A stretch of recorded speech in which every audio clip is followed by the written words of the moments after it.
Guys, it looks like we're actually coming up on the coast a bit now, which is awesome. Keeping a close eye on the depth of the water around here. It's dropped down to 50 meters already. Well, that's plenty. But I'm just wondering what this white patch is over here. Probably just a light shadow or something. I've never been over this far, so not even when I had the access to the full game, the full unlocked game. So yeah, this is all new for me. And welcome back, guys. Welcome back to Sim UK and Fishing Barents Sea. We're still on our journey. We are still on our very, very long, arduous journey. Oh, look. Finally found a bit of cod. Yeah, we've got a long way to go. We're probably just over halfway now. So, yeah, it's taken a long time to get here. And the weather has been, well, at its worst, I'd say. 23 miles per hour, I think, is the fastest, the biggest wind that the game currently has. And yeah, I really should have checked the weather before heading out across here, because it's really slowed down our progress. But now that we're getting into the coastal areas, I'm hoping that will drop the waves down a tad and boost our speed. I can see we're doing about 3 knots more than we were out in the open sea. So that's good. And yeah, I'm looking forward to unlocking this port and seeing what's there. Fingers crossed. We'll be able to upgrade the radar and get some nets on board. That would be fantastic.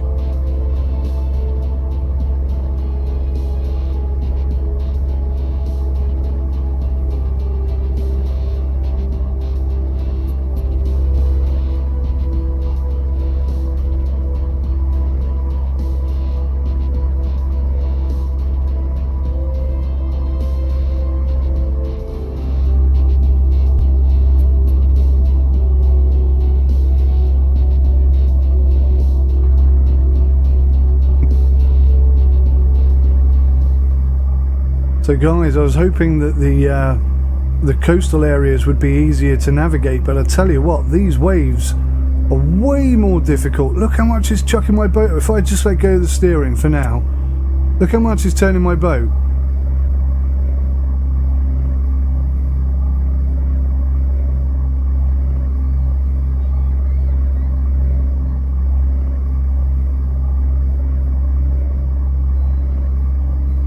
Unbelievable, isn't it?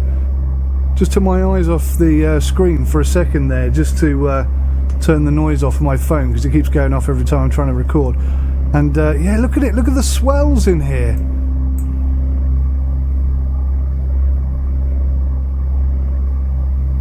Vicious. Absolutely vicious. I'm fighting against the ocean, just trying to keep in a straight line. It's brilliant. Absolutely brilliant. Wow, that's a big ass wave. Yeah, got some nasty waves coming in here. Maybe I should try riding them in a bit, get some speed off the back of them. Let's see how much speed we got. Yeah, 13 knots, look at that. Sailing with the wave, that's the way forward. And then try and go the way you want, and then next wave comes in, and then just catch the edge of it, surf it in.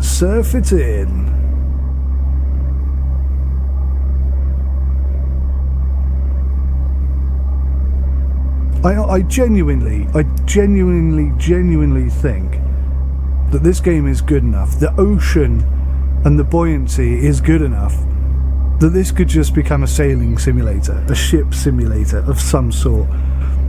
They did mention that modding may or may not come about.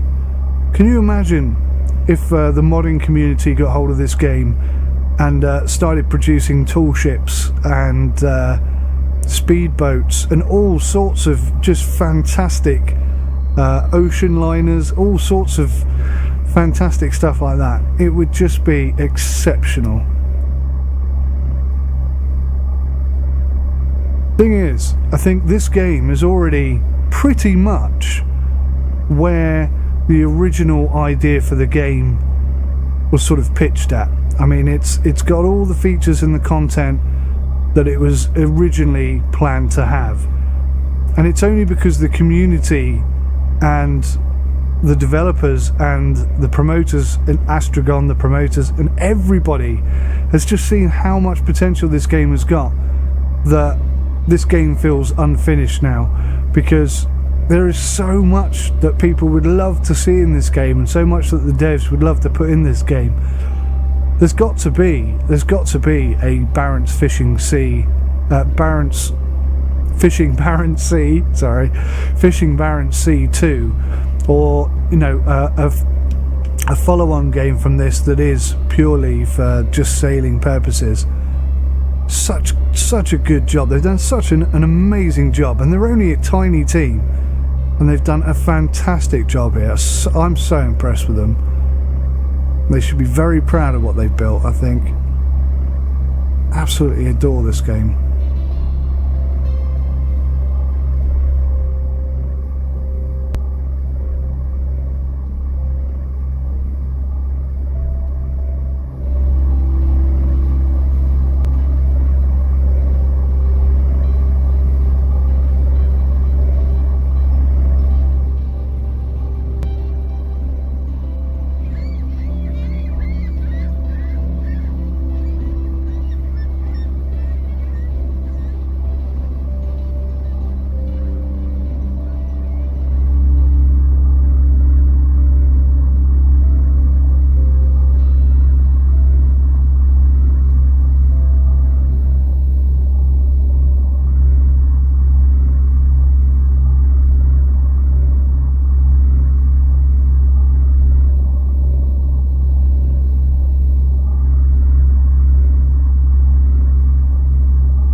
Well, we've got quite a long way to go still, and we're all literally going against the waves now.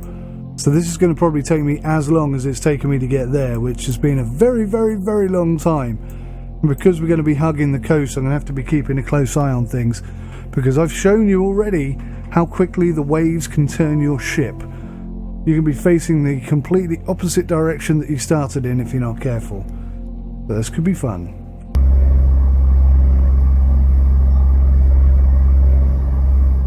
It's gone awfully blue out here. The waves have really picked up as well. We are making such slow progress, it's unbelievable. Look how much I'm fighting against these waves. Just trying to keep it going in the right direction is proving almost impossible. Roll on midnight. What's the weather going to be like tomorrow? Hopefully not the same. They'll be half as bad tomorrow at midnight. Pretty decent weather for quite a few days. I'd love to have these waves heading out, because it'd really pick your speed up, but heading straight into them, woof, slows you down.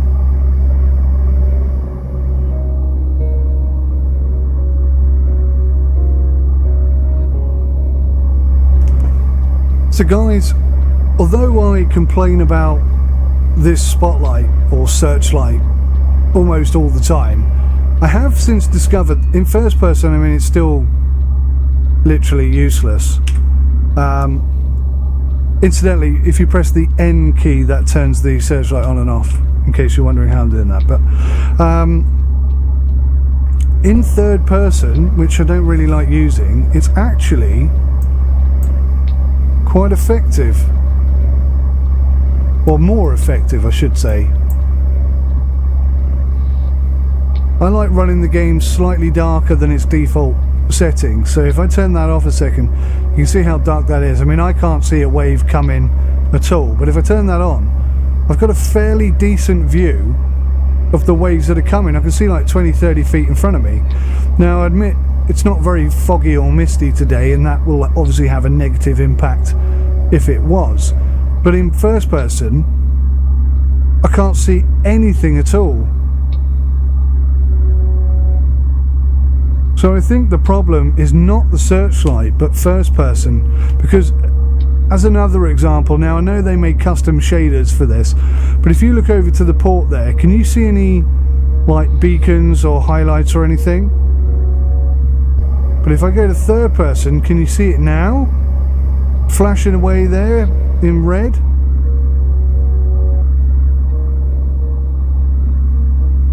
So I think that's where the issue is. I think it's something to do with the first person view rather than the searchlight or anything like that, because the searchlight works fine in third person, the beacons work fine in third person. It's just in first person none of that is working properly. So yeah, that does seem to be where the issue is. Doesn't make things any better. Well, a little bit better, because I know I can come out here and get access to stuff that I want to see. But I'd much rather play this game in first person all the time. That would be wonderful, but yeah, it's not really possible yet. I'm sure the guys will get to dealing with that at some point. They're probably, you know, the primary focus after release has to be bugs and making sure that everybody gets, oh my lord, everybody gets to be able to play the game without it crashing or having any kind of serious, significant issues along the way. Just out of proof of how strong these waves are. Look, it's literally, I'm facing in the whole way down, and it's pushed me all the way out here. Wonderful. I honestly think this could be the ship equivalent, or the sailing equivalent of FSX. Or, well, no, I was going to say or X-Plane, but no, it's more of an FSX game because it has all this sort of in-game, real-life finances and stuff. And FSX is a bit more like that with its missions, and X-Plane less so, unfortunately. God, I'd love to see missions in X-Plane. That would be wonderful. Nearly there, guys. Nearly there. I can see the lights of shore.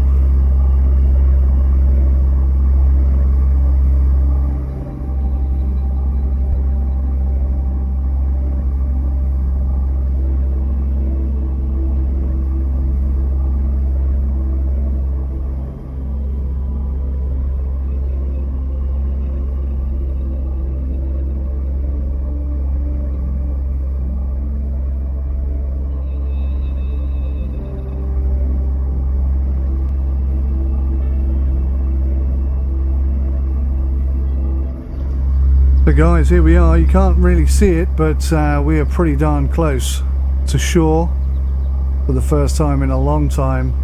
Looks like we got some ice over there. I thought it was just a glitch in the game, all this white stuff, but it turns out I think we've reached like the edge of the map. That's where all the ice is. So I mean, that's pretty cool.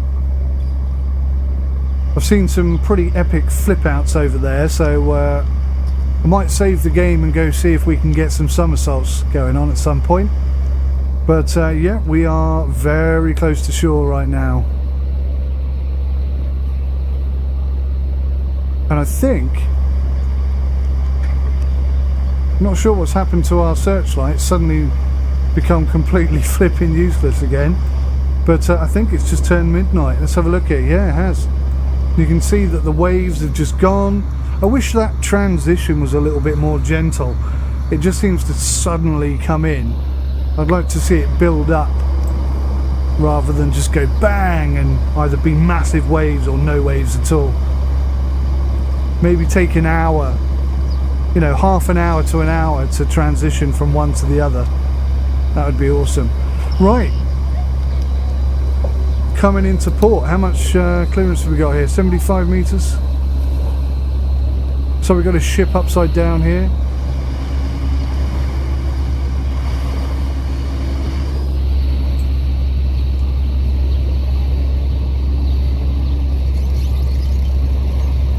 pretty awesome. This looks like a tiny little dock. Tiny port, I should say. I don't think I'm going to be able to upgrade the radar here at all. So that's a bit of a shame.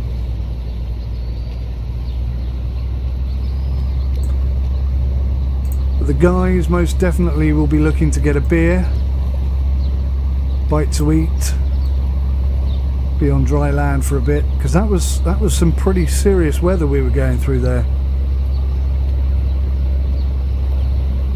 Here we go.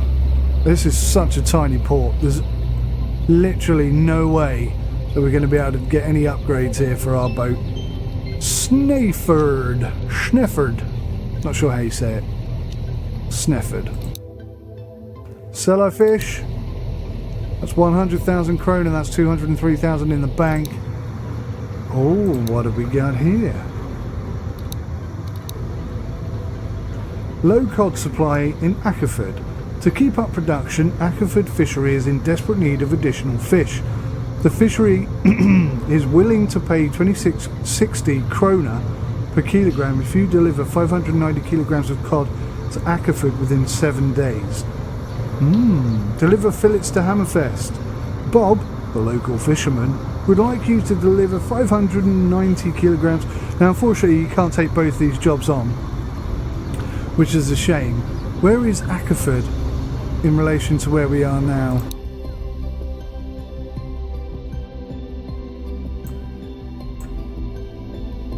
That's Tufford, that's Akkerford there. So we could do that. I didn't really find any cod on that wibbly wobbly journey at all, but we can at least fast travel and get back over here relatively quickly. I think we could do that within 7 days. And if I buy some nets, although I don't think, no, see again, we don't have the ability to buy anything here. Well, that's a bit of a shambles. We're going to need some fuel, so we'll get that done. Yep, nothing at all, not a dicky bird. So the only place you can upgrade the ship at all is in Hammerfest, which is a bit of a shame. Damn. Right, well, let's take that contract on.